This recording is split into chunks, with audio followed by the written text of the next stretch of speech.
Welcome to my scientifically informed insider look at mental health topics.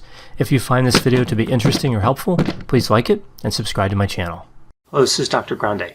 Today's question asks if a potential romantic partner has a higher probability of being rejected if that person has a mental disorder. So the question's really asking, do people discriminate against people with mental disorders in terms of romantic relationships? So when we look at kind of the research on this topic, we don't find a lot of articles. We see a lot on this area of like desired traits. So mate selection really kind of focuses on desirable traits, and it doesn't really focus too much, in terms of the research anyway, on undesirable traits, right? So people are attracted to desirable, and that's what the research studies, and people avoid undesirable, but we don't see that covered.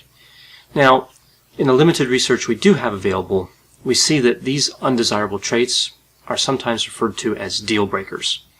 And we see this in a lot of areas not related necessarily to mental health, right? Like certain deal breakers for certain people could be age, weight, height, whether somebody smokes or not, whether somebody uses drugs or not, including alcohol. If somebody has a criminal record, that's a fairly popular deal breaker, especially with certain types of offenses. We also see that employment status can be a deal breaker. So this is kind of an interesting area because I'm going to be talking about an article today that does add in mental disorders and examine them in terms of rejection potential. So is a potential romantic partner more likely to reject somebody with a mental disorder? But this study also included some of the general deal breakers that we see. Now we know that relationship problems have been associated with mental disorders, so it wouldn't be surprising here to see a finding that people are more likely to reject somebody with a mental disorder. And a lot of this is based on the construct of social distancing. Part of the stigma behind mental disorders is that individuals in general, when they meet somebody with a mental disorder, tend to create social distance. Not everybody, and not necessarily to a severe degree, but we do see this as the trend or the tendency. So it makes sense, if we have this concept of social distancing, that this would also apply to romantic relationships. Now we also see stereotypes about people who are mentally ill. And the stereotypes tend to focus, in terms of romantic interest anyway, on traits like being incompetent, dangerous, or unpredictable. Which of course is interesting because none of those traits are actually supported by the research literature. So it's really about how people perceive mental disorders as opposed to what actually happens with mental disorders. So of course it's worth mentioning here as well that it's not just rejection at work here in terms of making romantic relationships difficult with mental disorders. Sometimes it is the nature of the mental disorder itself, like with personality or other characteristics, like if somebody has low self-esteem or high neuroticism, including anxiety. We know these predict poor mating performance.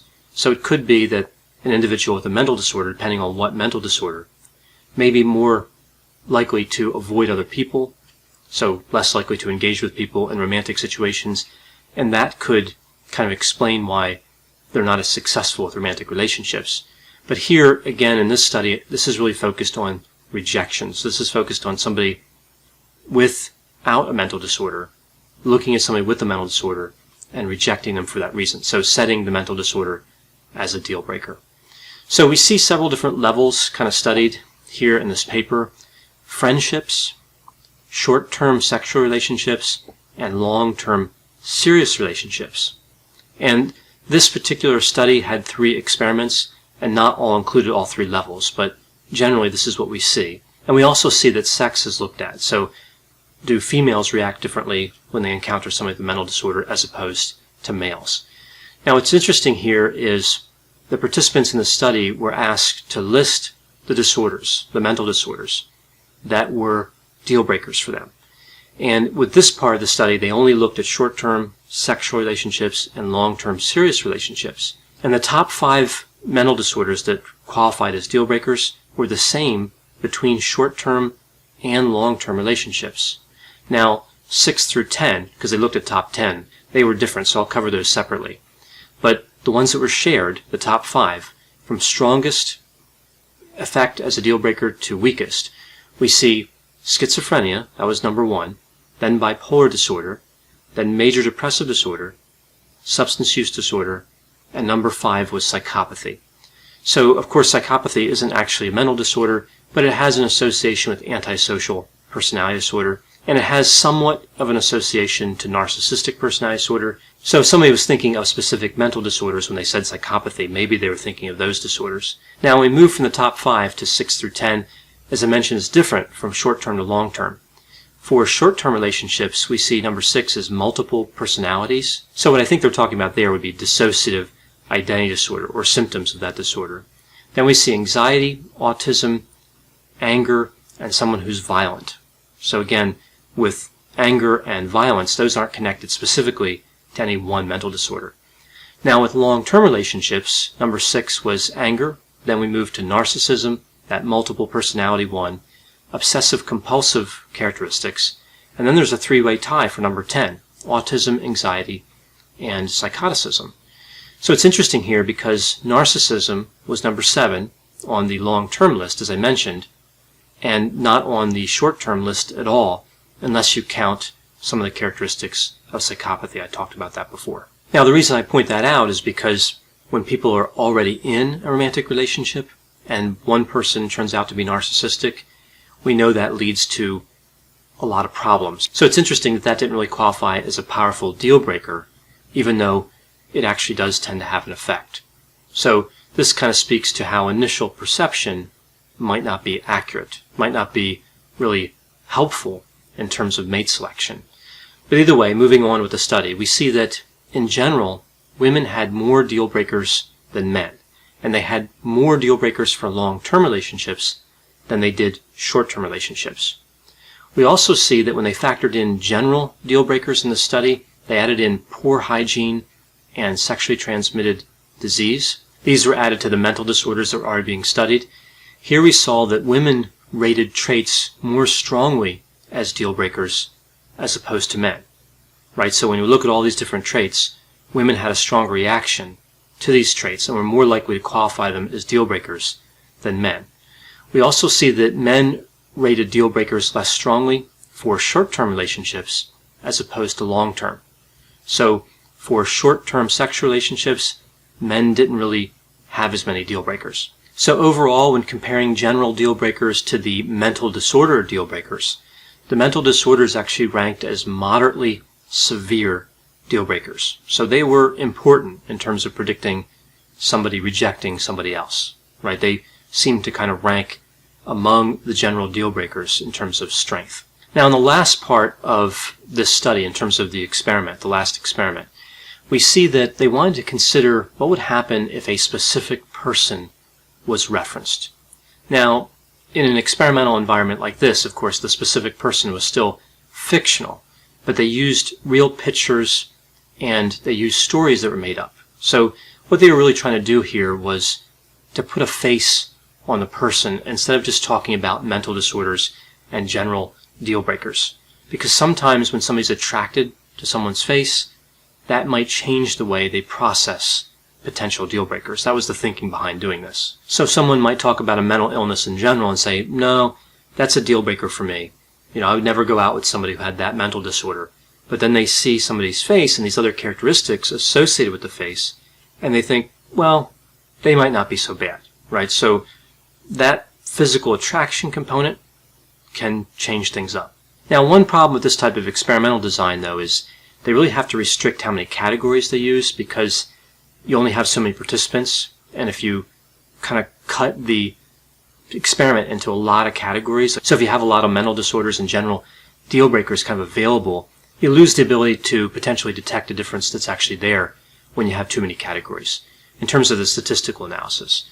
So they were restricted here, in this case, to just 4. They used 4 deal breakers. So they picked 2 deal breakers from the general, and this would be poor hygiene and sexually transmitted disease. And they picked 2 mental disorder deal breakers, schizophrenia and bipolar disorder.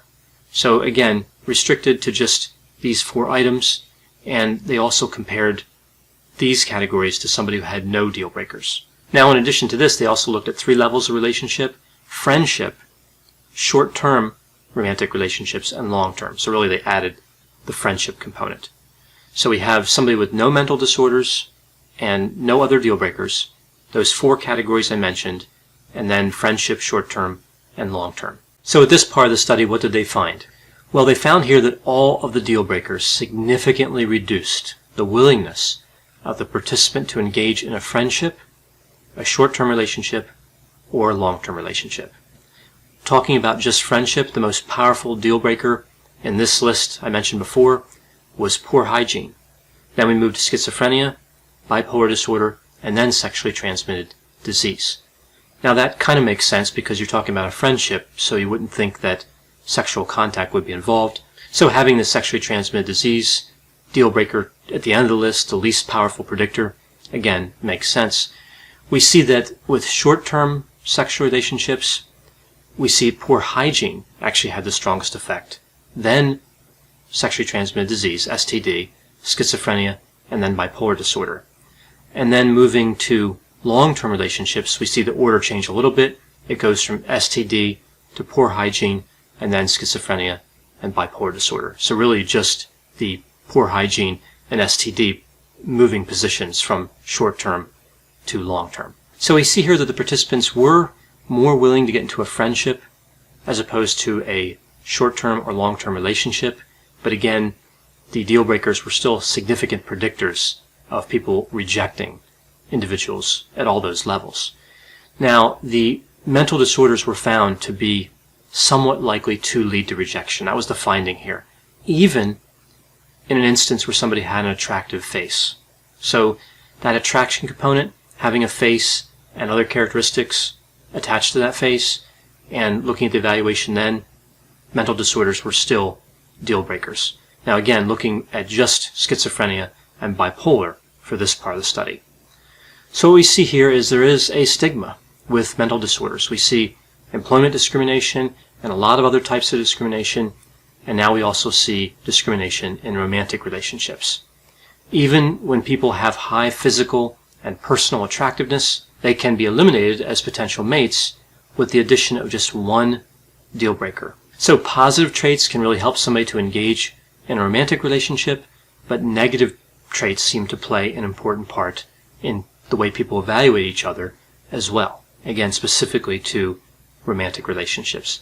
So when I look at the results of this study, I mean, overall I think that this is kind of saddening, especially with the friendship and the long-term relationships. I know that the short-term relationships are important for people as well, but in terms of like my work as a mental health clinician, I see people with mental disorders who want to engage in friendships, they want long-term relationships, and of course short-term as well. But they look at these different types of relationships, and we see here that decisions are being made about individuals with mental disorders because of that mental disorder, right? Significant decisions about important relationships are made usually quickly and based on a perception or an interpretation of what a mental disorder does or how it affects somebody. Even though, as I mentioned before, the negative aspects that are attributed to people with mental disorders aren't actually supported by research. So again, I found this kind of saddening as I was reading the results of this study. It's interesting, of course, but also kind of unfortunate as you think about it from a mental health perspective and trying to help people build relationships. So even though this is really the first study I've seen kind of directly on this topic, I think it more or less makes sense. I think a lot of people in the mental health treatment community would have predicted results similar to this. They may not have had the order of the mental disorders lined up with what we found here or whatever, but in general, people know there's a stigma associated with mental disorders in relation to romantic relationships. So we get this question, what can somebody with a mental illness, with a mental disorder do? Well, based on the results of this study, it would appear that forming a friendship first could be a good strategy because there's a lower chance of rejection for the friendship level of relationship. I've heard a lot of other advice too, kind of over the years, again, just based on this general idea that people already knew about the effects of a mental disorder. We see people that say, well, lie about it, right? Like just don't tell someone you have a mental disorder if you're interested in a short-term or long-term relationship or even a friendship. I think this tends to lead to other problems, so I don't necessarily think that's a good idea. I usually would look at something like lying and say that's not going to work out. I think rather than that, maybe not focusing on it, especially early in the relationship. I think you could also look at some of the traits and say maybe there's opportunity to work on them, like drug use or anger or violence or narcissism. Those are going to be problematic, of course, with that initial rejection, but they'll be problematic later on too. So it would make sense to kind of seek counseling and try to address those particular characteristics. I think as well, trying to change a general deal breaker, if possible, would be helpful. For example, poor hygiene or substance use. Now, I mention that here because substance use doesn't necessarily have to be a mental disorder, so it could also be a general deal breaker. And of course, employment status, right? So there's some general deal breakers that somebody could work on that would be unrelated to mental disorders. So you have that mental disorder category, but you also have the general category. Now, another question I get here is, what if somebody's already in a relationship and it's kind of formed like a long-term relationship, and then that romantic partner discovers the mental disorder? Is there an effect here? So is somebody likely to leave someone because they discover they have a mental disorder after the relationship, again, has already formed, after it has some level of strength? I couldn't find any studies on this question, but I would say that from my experience as a clinician, that yes, if someone discovers you have a mental disorder, they could leave you because of that. I would hope that other factors would be evaluated in that, and it would be kind of a process that has intelligence and logic applied to it. But yes, certainly sometimes people leave because of that. Another question I get is, what if the relationship was started and nobody had a mental disorder, and the mental disorder develops? What's the chance that somebody's going to leave in that situation, that the other person will leave? Well, again, I've seen this happen too, especially with severe illnesses. I don't see it happen a lot with the development of symptoms that aren't really disruptive in functioning, but if the symptoms have kind of a major impact in functioning, especially if that extends over to employment, then yes, it can be a factor. It's unfortunate, but it is kind of one of the realities that people with mental disorders deal with, and that the mental health treatment community has to deal with honestly as we talk to clients who are involved in romantic relationships. So as I mentioned before, this isn't necessarily good news, but I think the mental health treatment community was kind of aware of this, and we work with people to help them deal with these situations. The presence of a mental disorder doesn't necessarily have to lead to rejection, and there are certain counseling techniques and strategies that can help people in relationships. So I would say if somebody's in a relationship with somebody with a mental disorder, consider attending therapy with them if that's something they're open to, like seek counseling together. It may be helpful, right, to get context and understand the effect of the mental disorder and maybe how coping can take place and how the relationship can still be successful. So jumping to conclusions and assigning a mental disorder as a deal breaker may not always be a good idea in terms of increasing one's probability of having a good relationship. So I know whenever I talk about mental disorders and romantic relationships, there are going to be a lot of different opinions. People have a lot of different experiences in this area. If you agree with me or disagree with me or have other thoughts on this research study that I talked about, and I put the reference to this study in the description for this video, please put those opinions in the comments section. They always generate a really interesting dialogue. As always, I hope you found this description of romantic relationships and deal breakers to be interesting. Thanks for watching.